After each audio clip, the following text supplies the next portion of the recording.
Hi, everyone, and welcome to another episode of Wellness Day, a podcast coming to you every Wednesday here from the Jahangir Wellness Center. My name is Kavas Jahangir, as always. Here we are at the JWC studio, and today I'm joined by the lovely Samida, who is going to be talking to us about all things wellness. Particularly, she's a practitioner of all things wellness, but we're going to be focusing on a little bit more with a very popular one, which is yoga. Thank you so much for being here. Thank you for inviting me. Absolutely. So, why don't we just go straight in because I've given you a very, very bad introduction. I thought it'd be best that you can explain to us what you do. So basically, I would call myself a wellness coach because it is where you integrate practices which Right. are meant for physical, mental, and emotional dimensions. Yeah. So, as much as that there is yoga, and yoga has several things along with it, includes pranayama, meditation, chanting, and Yeah. several other practices. I think it's wellness what describes yoga the best, and that's how I would put it across. And then what has wellness been to you then? Wellness to me, what it means to me is being able to be at your peak performance consistently. Okay. So, whatever that you like, it could be anything, but you are physically, mentally, and emotionally at your best and consistently. Okay. That's an interesting answer. That's an unusual one that I've got compared to everyone else. And no, I mean, it's a great thing. Yeah. So, I think that is the reason why I bring in yoga is not an exercise. It is not about what you do 1 hour on the mat. It is about what you do 23 hours off the mat. Yeah. Yeah. So I think when you're able to work inward and on yourself, Yeah. external conditions could be changing. There are seasons. They are going to always differ from what they were before and later. Right. And the more that I'm able to have myself in check, in control, the way I would like to be, I think then it is. And you think that 1 hour on the mat really enhances the ability to live well for the other 23? Yes. How do you do that? Okay. So I think where it comes from is that it does not begin with the physical exercise. It starts with the way you lead yourself. So I think it's also your own self discipline because there is a very strong reference of, I might just put these words, Yeah. Yeah. yama and niyam. The way you conduct socially, your self discipline that leads you into then doing your physical exercise, which is building the awareness, creating the physical strength, which you further take on to work on your breath, Okay. which has the power of healing and keeping you steady and stable. Absolutely. So I think that leads into then bringing you to a point where you are aware. The moment you are aware, I think that makes it much easier to lead into what you would like to do, the way you should be doing it. Absolutely. And breathing, particularly, is something that I've been focusing on a lot in the last couple of years. And the power of getting that right. I mean, there's no wrong, but there's no perfect either. Right. But at least being focused on that lately for me has been hugely, hugely powerful. So maybe that's something we can talk a little bit more about the importance of the breathing and how you incorporate that in yourself and into your classes. Absolutely. What are the things that we can do just that are simple breathing techniques? Yeah. Okay. So I think what happens is that most of the times or through the day, if you just observe yourself, you're always breathing unconsciously. So Yeah.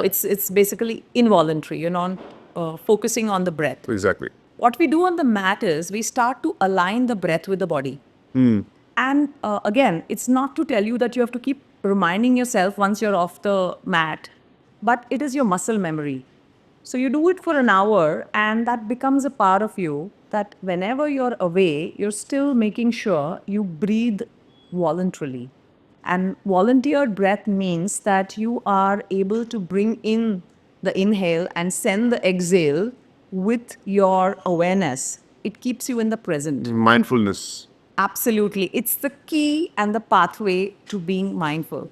And that itself automatically puts you, I think, in your best performance of whatever. You may be reading a book, you may be just conversing, that focus, or you may be just watching something, Yeah. or you may be driving. So I think being in the present and not constantly attaching yourself with the past, which has happened, Yeah. future, which we don't know what's going to happen. So I think allowing you to be in the present itself is a practice. Right. So that And is breathing does that. Really Absolutely. brings you centered.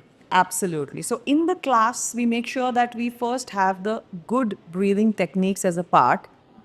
It translates itself into pranayam when you bring the pauses. So it's the next step. So Yeah. breathing with awareness, adding more pauses and more volunteer What do you breath mean by makes- pauses? Pauses would mean that you actually hold your breath Okay, in you're talking or about- you hold your breath Right, out. okay. That makes it pranayam.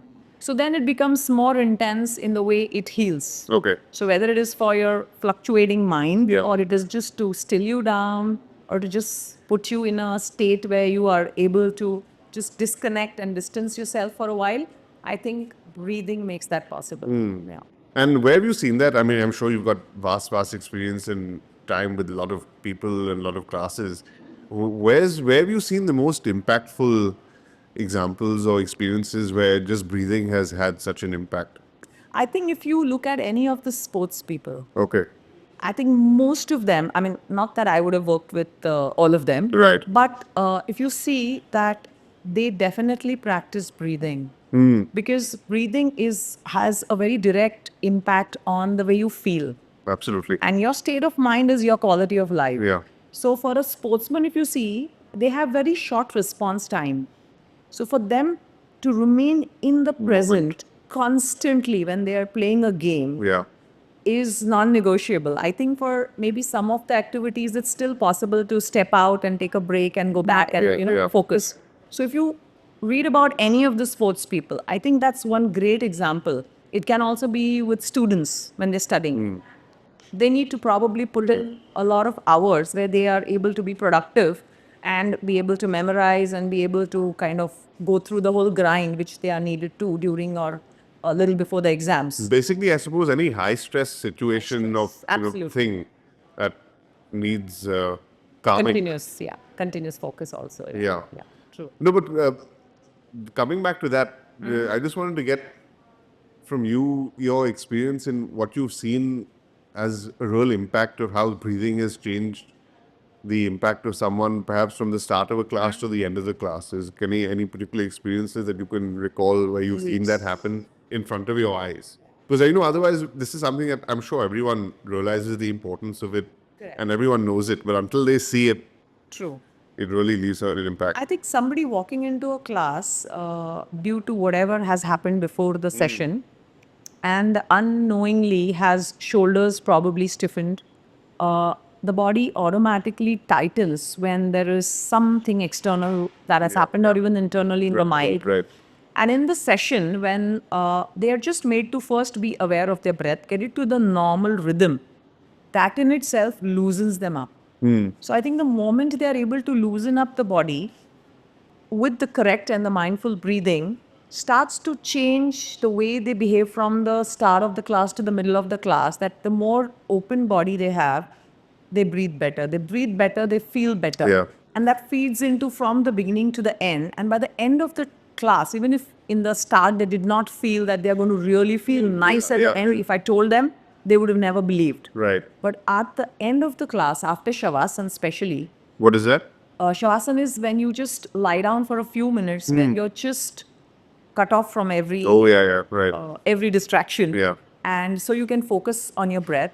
You're able to kind of clip into those very subtle sensations, very subtle. I think that's also where you raise your awareness. Yeah. So they feel very calm. Not that the problem is got over, Yeah. they have to handle it.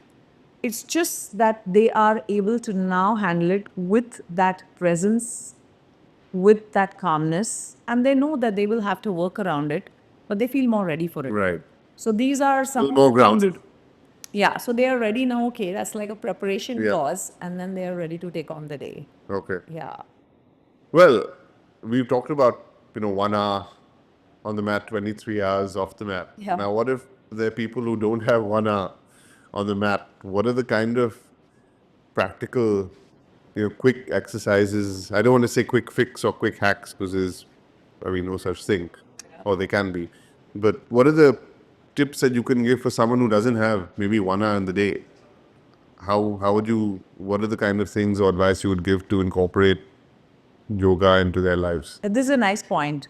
Because I fully agree that it should not be so rigid that it has to have an hour and every day. No, Right. we can really be away from that. Yeah. And we can try to see how we can integrate into our existing. What is sustainable will remain. Else, it will be like a 1 month activity. Exactly, and yeah. off it goes. I think Surya Namaskar, 12 of them will not take you more than 6-7 minutes. Wow. I'm talking of even if you go really slow. Yeah.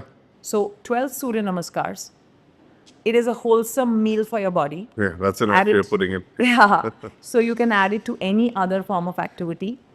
And I would say Kapalbhati, which is a cleansing kriya, where you're actually exhaling with force Okay. to get your breath out, create an inside which will allow you to bring in fresh oxygen. So how do you do that? So You just 3 sit there? rounds. Yeah, you sit. I mean, basically, you just need a straight back. Right. You can sit on a chair. You need not kind of trouble yourself on the floor if that's not working. And you're exhaling. You're not focusing on inhale. Okay. And if enough, like say at least 50, 60 strokes and 50, 60 exhales, 3 rounds. Right. If you pack this together, it can be a good way to start. Okay. That's something you can add on in your existing.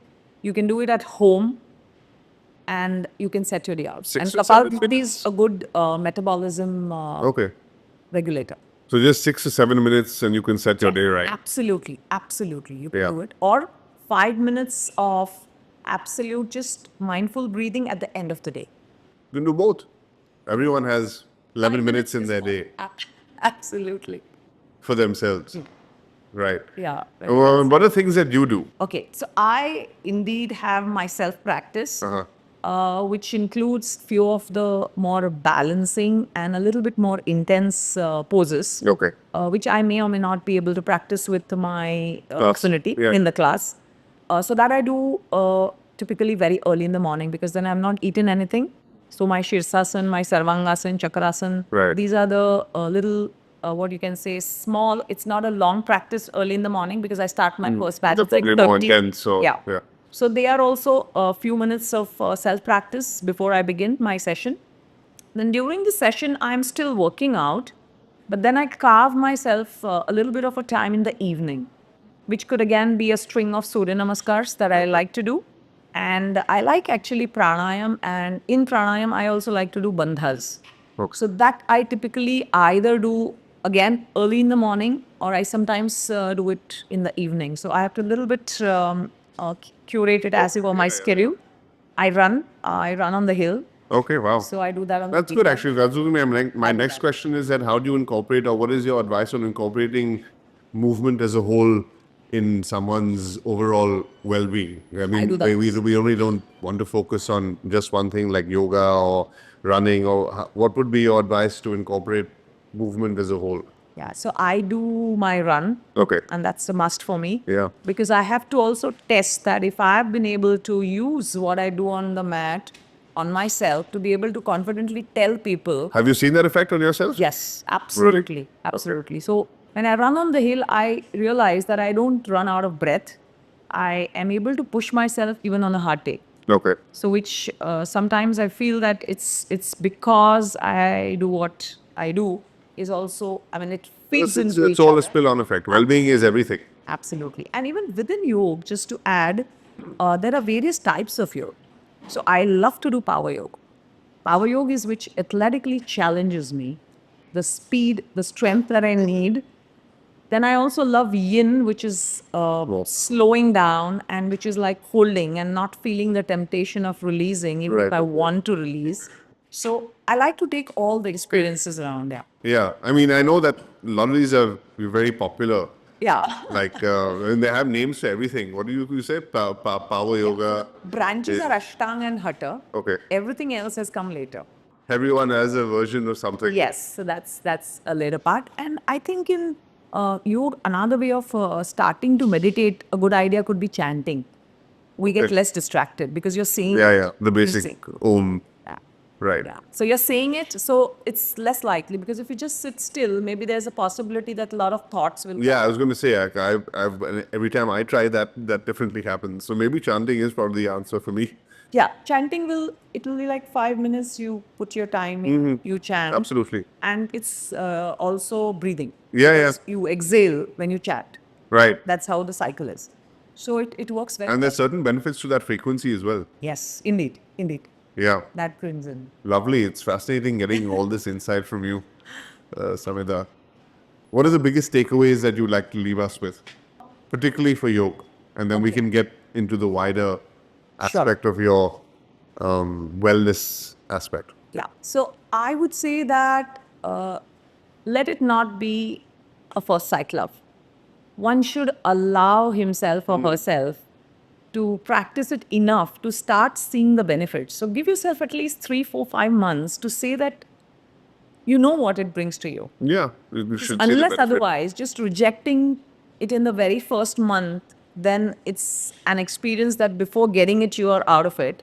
And I can tell you for sure that whoever has given that chance and seen its benefit and tasted it, even if they quit for whatever reason of time or whatever other Yeah. reasons, they come back to you. Yeah, and it's like what you said earlier. It's something that should be sustainable for them. If they can only do 5 minutes, great. But you're doing 5 minutes consistently. Absolutely. Lovely. So I think, yeah, that is what I would say, that give it a chance and go what you like and mix it with your activities. If you're playing tennis, if you're Yeah. playing badminton, if you're doing swimming, go for it. Absolutely. Yeah. Lovely. Well, thank you again so much for giving us these little tidbits and the overall perspective on where we stand with well-being, particularly with yoga. So thank you so much, Samida, for being here. Thank you so much. It was wonderful being with you. Absolutely. Thank you all and see you all next week.